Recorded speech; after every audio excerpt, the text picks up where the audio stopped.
Benjamin est un sans-abri. Il était connu pour son esprit vif et ses astuces ingénieuses. Dans les ruelles de son quartier, chacun savait que, peu importe la difficulté, il trouvait toujours une solution. Mais ce jour-là, tout changea. Une vieille dame, voûtée par les années, s'approcha de lui, le regard lourd de désespoir. Elle lui tendit un petit sac, tremblante. « Garde ça pour moi, je t'en supplie. » Sans poser de questions, il accepta. Quelques heures plus tard, des hommes en uniforme apparurent. « C'est lui !» cria quelqu'un. Avant qu'il ne puisse se défendre, ils l'arrêtèrent. Les murmures fusèrent. Un voleur, un menteur. Pourtant, il savait qu'il n'avait rien fait. Le sac, toujours dans sa poche, semblait peser une tonne. Que contenait-il? Pourquoi lui? Les réponses restaient floues, mais une chose était claire, ce jour marqua le début de sa descente aux enfers. Que penses-tu de ce début? Veux-tu que je développe les parties suivantes? L'air humide de la cellule semblait l'écraser. Assis sur le sol froid, il revoyait les événements encore et encore. Pourquoi avait-il accepté ce sac? Il n'avait rien volé, rien fait de mal. Mais les accusations pleuvaient.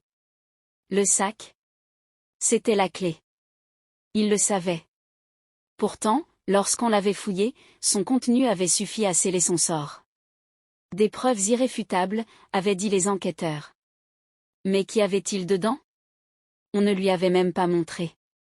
Les autres détenus murmuraient, leur regard pesant. Dans ce lieu, chacun portait un masque, et lui devait maintenant apprendre à survivre. Pas question de se laisser briser. Mais au fond de lui, une question le hantait, qui était cette vieille dame? Et pourquoi lui avait-elle confié ce fardeau? Dans la cour, un homme s'approcha. « Toi, t'es pas comme nous », lança-t-il en fixant son regard. « T'as été piégé, hein ?» Il hocha la tête. Ce fut le début d'une alliance fragile, mais nécessaire. Les nuits en cellule étaient les pires. Le silence pesait lourd, brisé seulement par les cris lointains des autres détenus. Mais ce soir-là, son nouvel allié, Malik, s'approcha discrètement. « Écoute, j'ai entendu un truc », murmura-t-il. La vieille dame, elle bosse pour des gens dangereux. T'as mis les pieds dans un sale jeu, mon frère. Le sang de l'homme se glaça. Tout semblait s'éclaircir, mais les pièces du puzzle étaient encore éparpillées. Qui étaient ces gens dangereux? Et surtout, pourquoi lui? Malik lui tendit un bout de papier chiffonné. Lis ça demain. Si on me voit avec toi, je suis foutu. Puis il s'éloigna, disparaissant dans l'ombre. Le lendemain, à l'aube, il déplia le papier. Une seule phrase y était écrite, le sac n'était qu'un message. Ces mots résonnaient dans son esprit. Un message? Mais pour qui? Et pourquoi à travers lui? Les nuits en cellule étaient les pires. Le silence pesait lourd, brisé seulement par les cris lointains des autres détenus. Mais ce soir-là, son nouvel allié, Malik, s'approcha discrètement. « Écoute, j'ai entendu un truc », murmura-t-il. La vieille dame, elle bosse pour des gens dangereux. T'as mis les pieds dans un sale jeu, mon frère. Le sang de l'homme se glaça. Tout semblait s'éclaircir, mais les pièces du puzzle étaient encore éparpillées. Qui étaient ces gens dangereux? Et surtout, pourquoi lui? Malik lui tendit un bout de papier chiffonné. Lis ça demain. Si on me voit avec toi, je suis foutu. Puis il s'éloigna, disparaissant dans l'ombre. Le lendemain, à l'aube, il déplia le papier. Une seule phrase y était écrite, le sac n'était qu'un message. Ces mots résonnaient dans son esprit. Un message? Mais pour qui? Et pourquoi à travers lui? Il n'avait pas le choix. S'il voulait des réponses, il devait sortir. Les jours passaient, et chaque murmure dans la cour lui apportait un morceau du puzzle. Malik, toujours dans l'ombre, finit par lui souffler une idée. Il y a une livraison dans 2 nuits. Si on distrait les gardiens, on peut se glisser dans le camion. Le plan était simple, mais dangereux. La nuit venue, ils mirent leur stratégie en œuvre. Un détenu provoqua une bagarre pour détourner l'attention. Pendant ce chaos, ils se glissèrent sous le camion, cachés parmi les caisses. Le moteur ronronna, le camion s'ébranla. Chaque kilomètre les rapprochait de la liberté, mais l'angoisse montait. Quand le véhicule s'arrêta enfin, ils étaient prêts. Dès que les portes s'ouvrirent, ils bondirent dans la nuit. Ils coururent, sans se retourner, vers une liberté incertaine. Mais maintenant qu'il était dehors, ils devaient retrouver la vieille dame. Elle détenait les réponses, et son destin. La nuit était glaciale, mais la liberté avait un goût amer. Malik et lui avancèrent à travers les ruelles sombres, évitant les regards indiscrets. « Écoute, » murmura Malik, « je connais un endroit où on peut se cacher. » Mais pas longtemps. Ils arrivèrent dans un vieil entrepôt abandonné. Assis sur le sol poussiéreux, il repensa à la vieille dame. Pourquoi lui avait-elle tendu ce sac? Ce message qu'il portait semblait bien plus grand que lui. Il faut des réponses, dit-il enfin. Malik hocha la tête. Il y a une rumeur? Une femme âgée qui traîne souvent près du marché. Peut-être elle. Au lever du jour, ils s'y rendirent, gardant leur visage caché. Et là, au milieu des marchands, il la vit. Toujours voûtée, ses yeux cherchaient quelque chose, ou quelqu'un. Il s'approcha, le cœur battant. « Pourquoi moi ?» demanda-t-il. La vieille dame le fixa, un mélange de peur et de regret dans son regard. « Parce que tu es le seul qui pouvait leur échapper. » Leur échapper? Il serra les poings, la colère mêlée à l'incompréhension. La vieille dame baissa la voix. « Il cherche quelqu'un qui peut changer le jeu. Quelqu'un comme toi. » Il recula, troublé.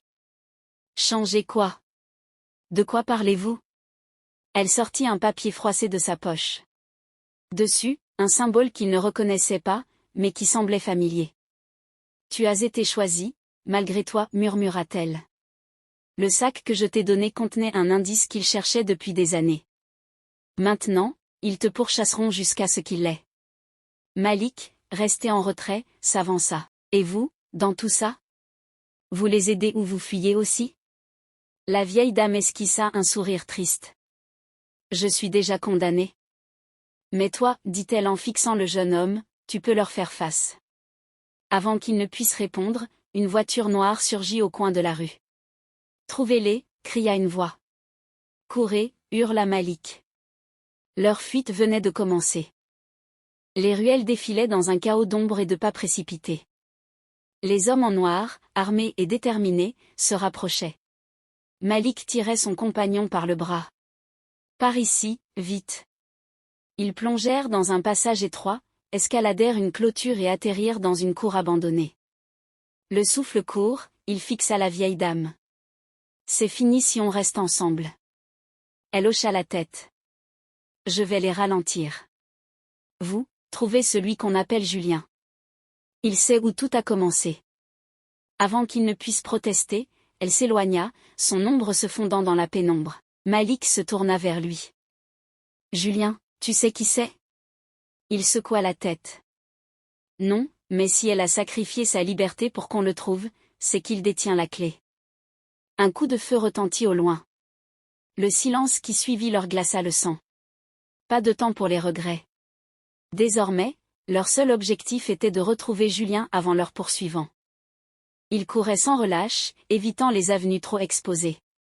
Malik réfléchissait à voix haute. « Julien, ce nom me dit quelque chose. Il traînait près des docks, un type discret et malin. Peut-être qu'il y est encore. » Les docks étaient un dédale de containers rouillés et de hangars désertés. L'endroit parfait pour disparaître, mais aussi pour tendre un piège. « Et si c'était un guet-apens » murmura Malik en scrutant l'obscurité. Ils avancèrent prudemment, jusqu'à ce qu'une voix rauque résonne derrière eux. « Vous cherchez quelqu'un ?» Ils se retournèrent, prêts à se défendre. Un homme mince, à la barbe négligée et à l'air méfiant, les observait depuis l'ombre.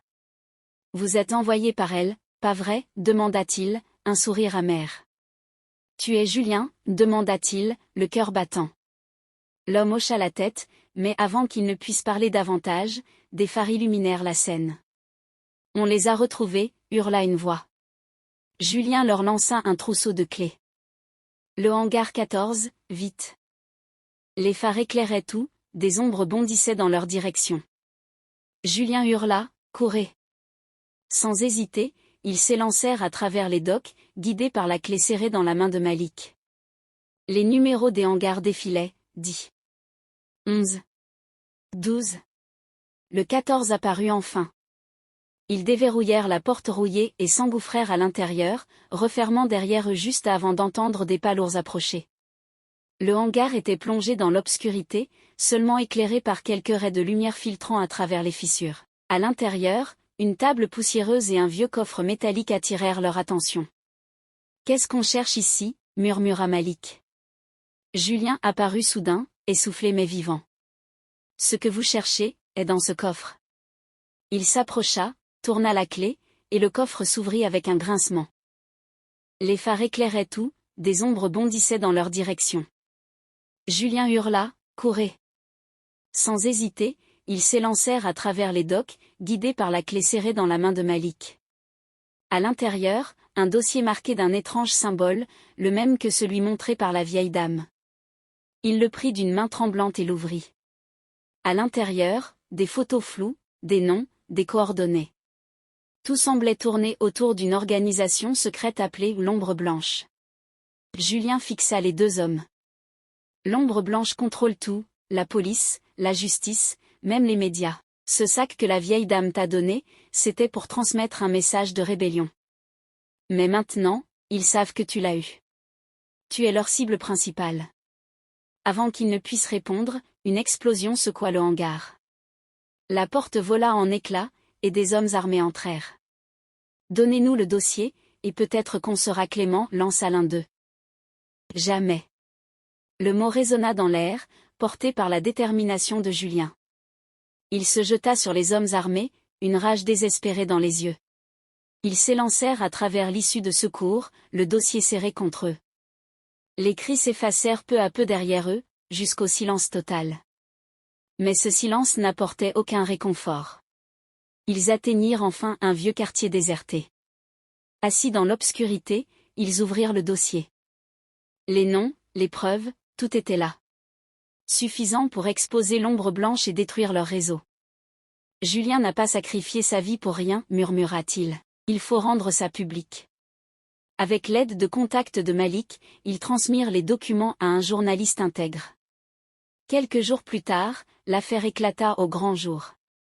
Arrestations, démissions, et manifestations suivirent. Lui, Malik, et les autres disparurent dans l'ombre. Mais leurs actions laissèrent une marque indélébile. Un sacrifice, une vérité révélée, et une liberté retrouvée.